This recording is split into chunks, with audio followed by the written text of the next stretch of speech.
Number one, it's usually ready to rent out.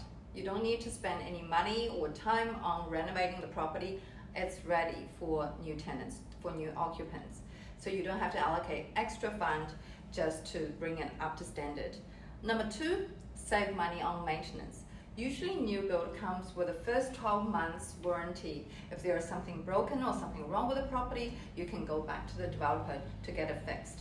Number three, it does attract quality tenants.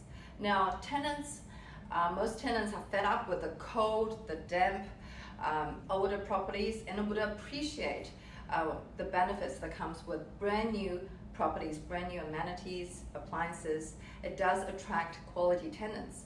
So these are the three top reasons why you might consider adding new build as one of your portfolio of properties.